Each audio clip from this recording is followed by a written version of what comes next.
নমস্কার, কেমন আছেন সবাই? মিষ্টি কথোপকথনে আপনাদের সবাইকে স্বাগত জানাই। আজকের দিনটি হচ্ছে শুক্রবার, আর এখন ওই ঘড়িতে 10:30 বাজে। আজকে আর জানেন তো, টিফিনে বেশি কিছু বানালাম না। একটু দুধ গরম করে দিলাম, ওর মধ্যে একটু মুসলি দিয়েছি, আর কলা ছিল, কলা দিয়ে দিয়েছি। ওটাই খেয়ে আয়ুষ চলে গিয়েছে দোকানে। জানেন তো, যতক্ষণ না ও দোকানে যায় ততক্ষণ আমি বাড়ির কোনো কাজে হাত দিতে পারি না। ওর সবসময় এটা কোথায়, ওটা দাও, এটা পাচ্ছি না, এই লেগেই থাকে। তাই সমস্ত কাজ ফেলে রেখে আগে ওর টিফিন, চা এগুলো বানিয়ে দেওয়ার পরে ওকে দোকানে পাঠিয়ে দিয়ে আমি এসব কাজ করি, কারণ ও থাকলে একটাও কাজ আমি করতে পারি না। চলুন তাড়াতাড়ি করে কাজগুলো সেরে নিই। আজকে ভাবছি জানেন তো, একটু ছানার কোপ্তা বানাবো, কারণ বাড়িতে সেরকম কিছু সবজিপাতি নেই। এই বৃষ্টির জন্য জানেন তো, নিচেতে গিয়ে যে একটু সবজি নিয়ে আসবো সেটারও আর ইচ্ছে করছে না। আয়ুষেরও দোকানে এখন কয়েকদিন ধরে ভীষণ চাপ রয়েছে, তাই ও আর পারছে না টাইম করে উঠতে। জানেন, যখন প্রথম আমি এখানে এসেছিলাম তখন ভীষণ অসুবিধে হতো। সবজি দোকানেতে গিয়ে হাঁ করে দাঁড়িয়ে থাকতাম, কি সবজির নাম কি বলবো কিছুই তো জানি না। তারপরে এখন আস্তে আস্তে অনেকটা অভ্যেস হয়ে গেছে, অনেকটা সবজিগুলোর নামের সঙ্গে পরিচয় হয়ে গিয়েছে, অসুবিধে হয় না। দিনের সব থেকে বড় কাজটি আমার হয়ে গেল জানেন, এই স্নান করাটি হচ্ছে সব থেকে বড় কাজ আমার মা।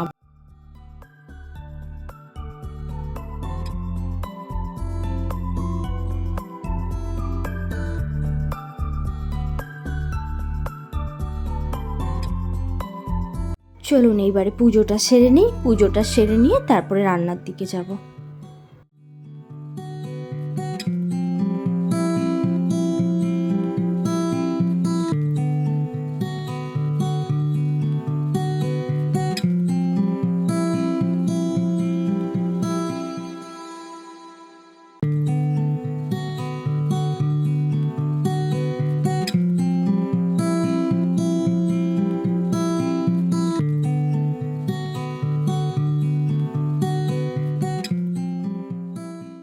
চলুন, আমার পুজো দেওয়া কমপ্লিট। আমি এবারে যাব একটু নিজে একটু কফি বানিয়ে খাবো। আমার আবার সকালবেলায় এই দুধ মুসলি এগুলো আবার একেবারেই শ্যুট করে না, তাই আমি ওই আমার জন্য অল্প করে একটু ওটস বানিয়ে নিয়েছি আর একটু ব্ল্যাক কফি বানিয়ে নিয়েছি। ব্যাস, এটা খেয়ে নিই, তারপরে রান্নার দিকে যাব।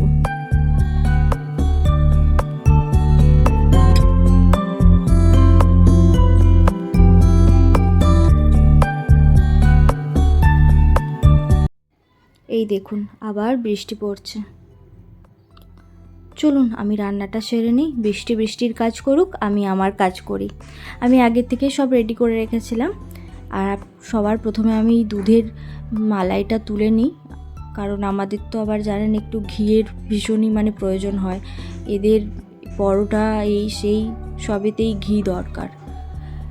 দাঁড়ান, অল্প একটু দুধ সরিয়ে রেখে দিই, তারপরে বাকিটাতে আমি ছানা বানিয়ে নেব। আগে ওই সাইডে ভাতটা বসিয়ে দিই, তাহলে কি বলুন তো তাড়াতাড়ি হয়ে যাবে, কারণ ওদিকে আয়ুষেরও আসার টাইম হয়ে এসেছে মোটামুটি। একটু লেবুর রস দিয়ে দিলাম দুধের মধ্যে।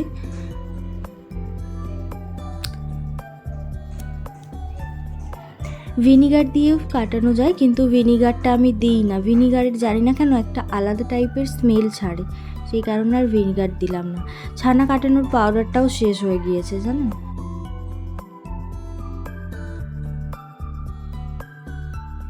ছানাটাকে পুরো চিল্ড একদম ঠান্ডা জলেতে একটু পরিষ্কার করে ধুয়ে নিয়েছি।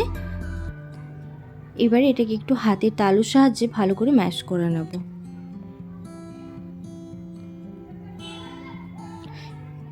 চলুন, মোটামুটি হয়ে গেছে।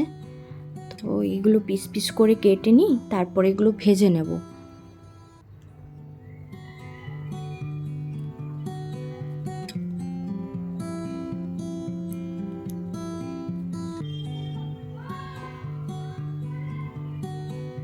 দেখুন কি সুন্দর একটা একটা করে উঠে যাচ্ছে গোটা গোটা।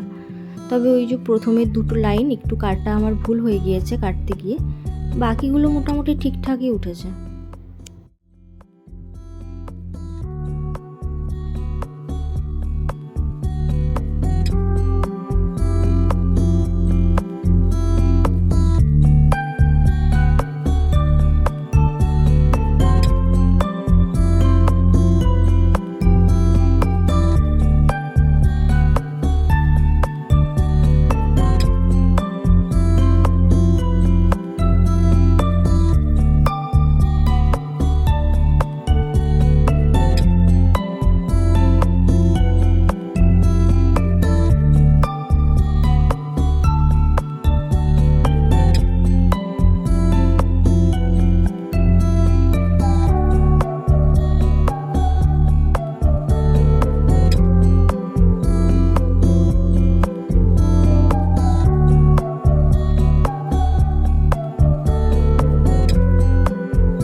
আয়ুষ এসে গিয়েছে, দুটো কড়া নইলে তাড়াহুড়ো করা যাবে না জানো, তাড়াতাড়ি করে দুটো কড়াতে মিলিয়ে গুছিয়ে করে নিই। একটাতে পটল ভেজে নেব আর একটাতে আলু ভেজে নেব। আর মশলা তো সব রেডি রয়েছে, পেঁয়াজ, কাঁচা লঙ্কা, আদা রসুনের পেস্ট আর দুটো টমেটো পেস্ট করে নিয়েছি। আর একটি বাটিতে ওই লঙ্কা গুঁড়ো, হলুদ গুঁড়ো, ধনে গুঁড়ো, জিরে গুঁড়ো, লাল কাশ্মীরি লঙ্কার গুঁড়ো, একটু গরম মশলা, এগুলো ভিজিয়ে রেখেছি জল দিয়ে। আর কড়াইতে তেল দিয়ে আদা রসুন কাঁচা লঙ্কার যে পেস্টটা আমি বললাম ওইটা দিয়ে একটু ফ্রাই করে নিয়েছি। দেখুন মশলা থেকে তেল ছেড়ে দিয়েছে। তো এইবারে আমি ওই যে মশলাগুলো ভিজিয়ে রেখেছিলাম ওই পুরো মিশ্রণটি ঢেলে দেব। টমেটো পেস্টটা এরপরে দিয়ে দেব। কিছুক্ষণ নাড়ার পর মশলা থেকে তেল বেরিয়ে এলে ভাজা আলু পটলগুলো দিয়ে দেবো।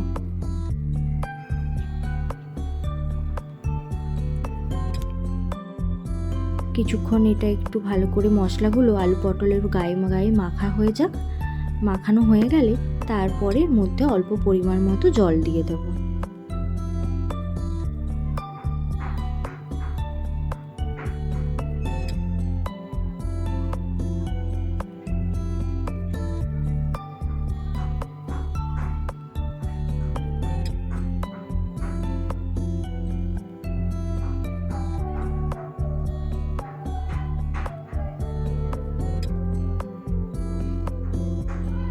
এই সময় আপনারা নুনটা স্বাদ অনুযায়ী দিয়ে দেবেন। আর আমি একটু গুড় দিয়ে দিলাম। দেখুন নুন দিয়েছি, সেটা স্কিপ করে গিয়েছি, বাট আমি তারপরে একটু গুড় দিয়ে দিলাম। মিষ্টির জন্য আমাদের তো চিনি ব্যবহার হয় না, আমাদের গুড়টাই ব্যবহার হয়।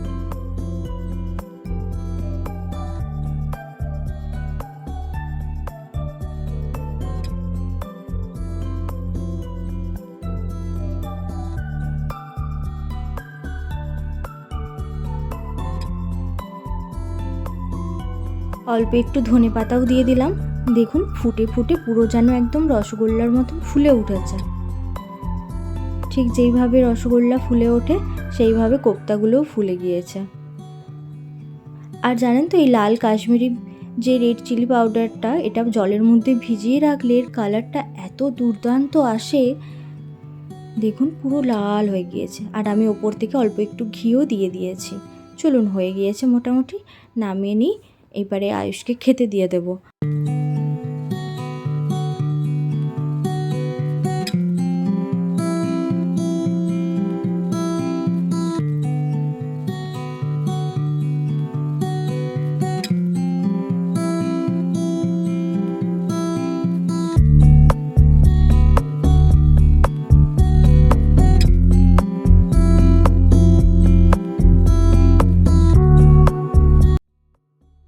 দাঁড়ান আপনাদের আজকে একটা মজার জিনিস শোনাবো। জানেন তো আমি প্রপার হিন্দি বলতে তো পারি না, তবে কাজ চালিয়ে নিই। কিন্তু আয়ুষরা আবার কি বলুন তো, ওরা আমার এই হিন্দি কথার মধ্যে ঠিক একটা না একটা খুঁত ধরে। আপনাদের সেটাই আজকে দেখাবো। কোনো না কোনো তো খুঁত ধরবেই। দাঁড়ান।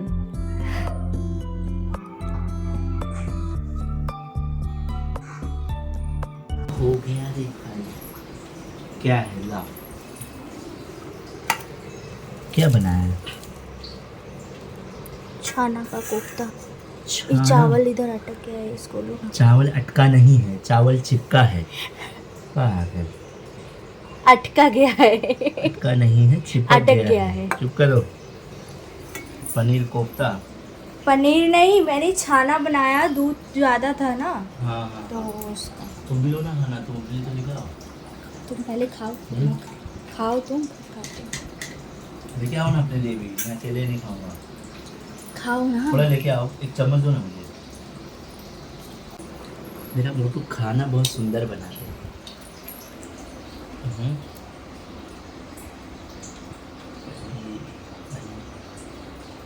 इसमें क्या डाला है? परवल। परवल हाँ थोड़ा सा परवल था तो वो ख़राब हो रहा था। बारिश के टाइम पे सब भाजी जल्दी ख़राब हो जाता है ना। गरम है। गरम है।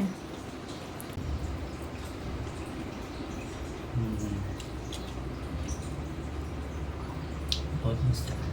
নমক ঠিক আছে না। বলুন তাহলে ভিডিওটা এখানেই শেষ করছি। ভালো থাকবেন, সুস্থ থাকবেন, নিজের খেয়াল রাখবেন। দেখা হচ্ছে পরের একটি ব্লগে।